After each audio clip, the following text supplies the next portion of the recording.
Deep within Carl Jung's private journals lie unsettling observations about the feminine psyche, insights he never fully disclosed to the public. According to Jung, women are not merely the soft mirrors of male desire, but complex custodians of collective unconscious forces, capable of both profound nurturance and shadowy manipulation. Unlocking these hidden notes reveals a brutal diagnosis of female nature that challenges every romantic fantasy. Jung's early clinical experiences convinced him that many of his female patients were driven less by conscious motives than by archetypal currents welling up from the collective unconscious. He noted patterns of behavior, cyclical moods, intuitive leaps, and relational strategies that seemed less individual than universal. In private entries, he speculated that women's deep attunement to the unconscious made them both oracles of hidden truths and unwitting transmitters of mass psychic currents. This dual role, he believed, granted them a power that male rationality struggled to fathom or control. He described a phenomenon he called the anima projection, the tendency of men to project their own unacknowledged feminine qualities onto women, then interact with that projection rather than the real person. In a private note dated 1922, Jung warned that women could exploit this projection to sway male behavior, intentionally or not. By aligning their moods, appearance, and speech with the male anima image,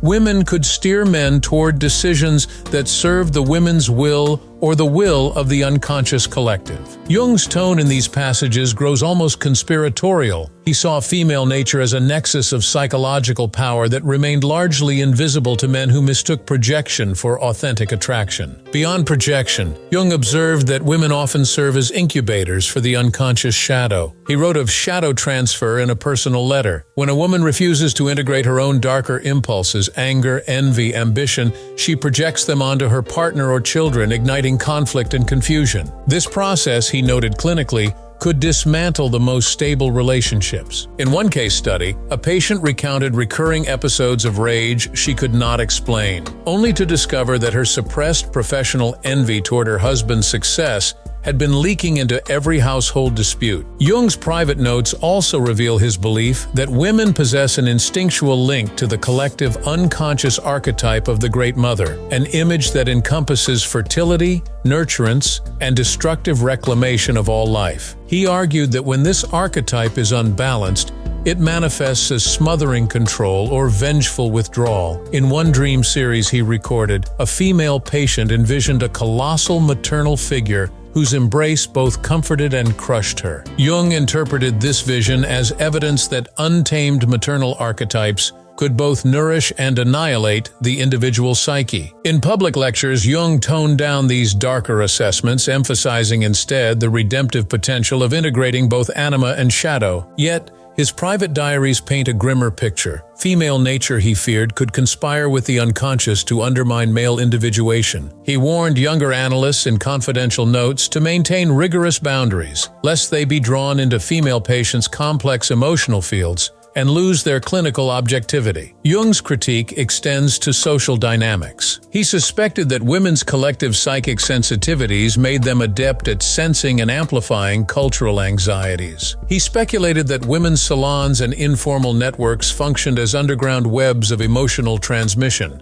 accelerating the spread of mass neuroses. In a terse fragment, he lamented that women could unknowingly become psionic conduits for societal panic, transforming personal fears into collective hysteria, as he saw during wartime evacuations when rumors of invasion spread faster through women's circles than any official bulletin. Yet Jung did not reduce women to mere carriers of psychological contagion. His private writings also celebrate their unique capacities for embodied spirituality. He recorded moments of awe when female patients, through active imagination or artistic creation, accessed profound archetypal imagery that baffled male rationalists. In one journal, he describes a peasant woman's vision of a golden tree, the very same symbol he had used in his laboratory to illustrate the self. He marveled that her untrained psyche had touched the same universal source he had studied for decades. This paradox, women as both transmitters of unconscious sickness and catalysts for archetypal revelation, forms the heart of Jung's brutal diagnosis. He urged men to approach women not with condescension or blind adoration, but with respectful discernment. In Engage her gifts of intuition, he advised in a private letter, but do not mistake them for the whole of her being. He believed that only through conscious integration of both masculine and feminine qualities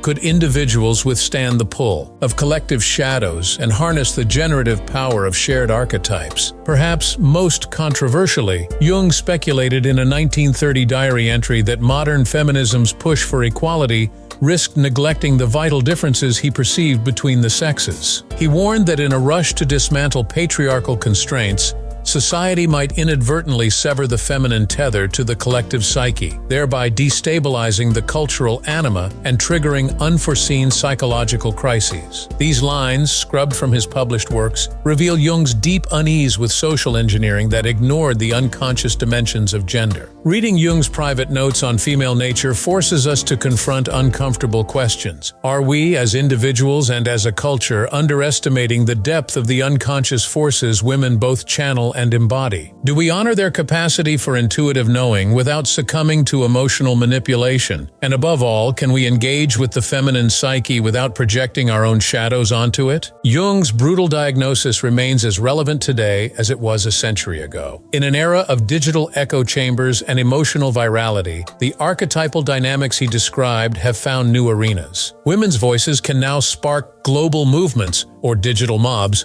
within hours. The line between constructive empathy and unconscious contagion has grown thinner. By revisiting Jung's hidden insights, we gain tools to navigate these currents. Rigorous self-reflection, disciplined boundary setting, and conscious integration of anima and shadow. Yet these are not easy prescriptions. They demand that we look beneath surface distinctions of gender and ideology to the psychological underpinnings of our relationships. They challenge us to cultivate both skepticism and wonder, to question the unseen forces at play in every attraction and alliance. Schopenhauer claimed that human life is a pendulum swinging between pain and boredom, but Jung saw that integrating the feminine and masculine within ourselves could steady that pendulum, leading to a more centered, creative existence. Perhaps the greatest value of Jung's private notes lies not in their pronouncements, but in their invitation to ongoing inquiry. He modeled a lifelong commitment to exploring the unfathomable depths of the psyche, where light and shadow,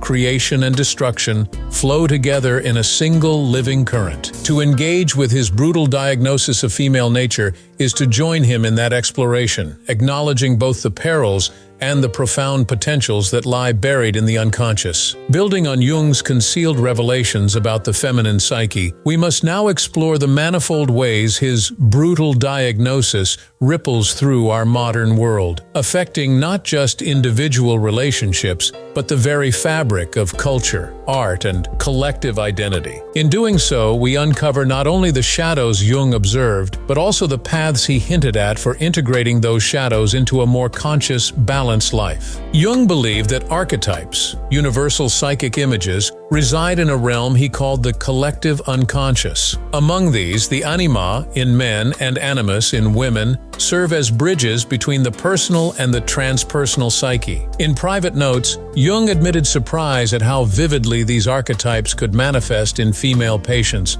often without any conscious prompting. He recorded dreams of women who appeared to him as wild, elemental figures, serpents, goddesses, or phantoms, each symbolizing unfulfilled longings or repressed powers. These nocturnal visitations, so frequent and intense, convinced him that the feminine archetype carries a dynamism capable of both radical transformation and profound destruction. He wrote of one patient, a midwife in rural Switzerland, whose dreams of delivering a monstrous child foreshadowed her own collapse under the weight of family expectations. Jung diagnosed her with an over-identification with the Great Mother archetype. In serving others' births, she neglected her own psychic birth, stunting her individuation. His remedy, recorded in a discreet margin note, was to guide her through active imagination exercises, imaginal dialogues with the monstrous child until it revealed itself as her own unacknowledged creativity. Only then did she regain a sense of self beyond maternal functions. Such clinical interventions underline Jung's dual view of female nature, as both the source of archetypal power and the potential site of psychic enmeshment. In relationships, he warned,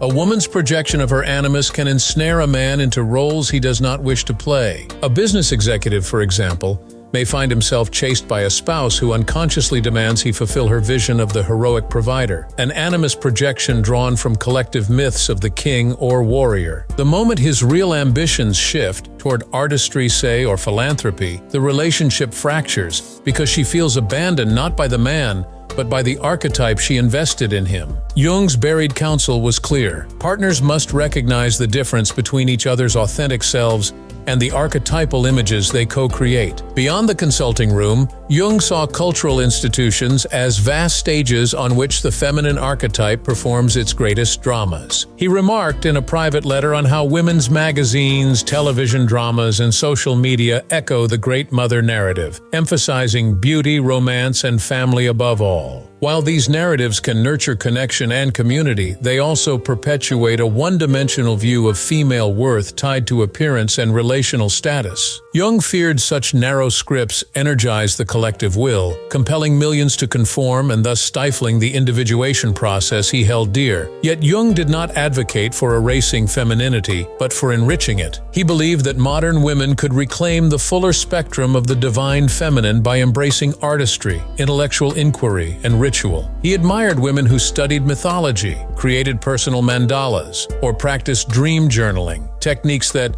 in his experience, empowered women to integrate shadow aspects and step into roles as conscious carriers of both nurturing life and creative death. In a private symposium he hosted, Jung invited female analysts to present case studies in which women use sand play therapy to reconstruct their identity beyond mother, wife, or seductress. Their successes signaled to him a hopeful evolution, the emergence of women who honor archetypal depth without becoming its unwitting victims. In applying Jung's diagnosis to contemporary discourse, we find compelling corollaries in the #Me Too movement and debates over gender identity. The archetypal shadows Jung described, power, envy, unconscious aggression, surface when any group, male or female, loses sight of the individual psyche beneath political slogans. Jung's approach, if he were alive today, might urge activists to incorporate shadow work, to acknowledge the capacity for unconscious bias and reactivity within every movement, thus preventing righteous causes from devolving into new forms of collective possession. Furthermore, Jung's insights on the anima illuminate the complexity of modern romantic love. In a culture that promotes finding one's soulmate, many people still project a soul image onto partners, only to be disillusioned when the real person fails to match the fantasy. Jung's private admonition to distinguish the beloved from the anima projection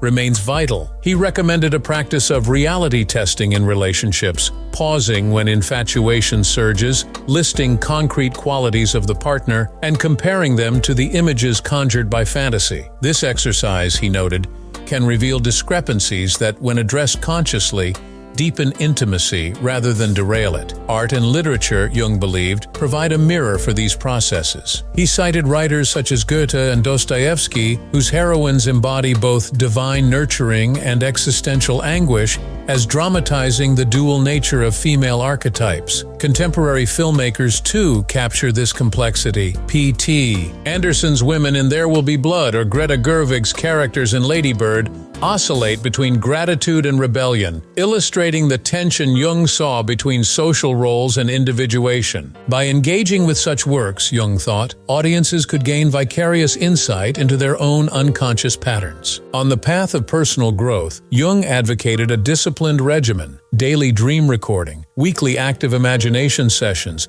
and periodic retreats into nature. He urged both men and women to track recurring symbols, serpents, mirrors, labyrinths, that signal unresolved archetypal energies. For women, engaging these practices can illuminate the interplay of anima and animus within the self, revealing areas where both nurturing and assertive energies require balance. Jung's ultimate aim was not to denigrate female nature, but to awaken individuals of any gender to the fullness of their psychic inheritance. Critics rightly point out that Jung's assessments, drawn from a patriarchal era, sometimes reinforce gender stereotypes, yet the kernel of his message transcends those limitations, namely that every human being, regardless of sex, must confront the unconscious forces that shape behavior. The brutal diagnosis of female nature, then, is a call to recognize shadow in all its guises and to integrate it through conscious effort. In this, Jung aligns with existential philosophers who view self-knowledge as the cornerstone of authentic living. In reflecting on Jung's hidden notes, we encounter a profound ethical imperative to relate to one another not as incarnations of archetypes, but as unique, evolving subjects. When we see a woman not simply as mother, lover, or muse, but as a fellow traveler in individuation, we honor both her autonomy and the archetypal depths she may carry. This perspective dissolves the shadow projection that polarizes genders and fosters mutual respect rooted in psychological awareness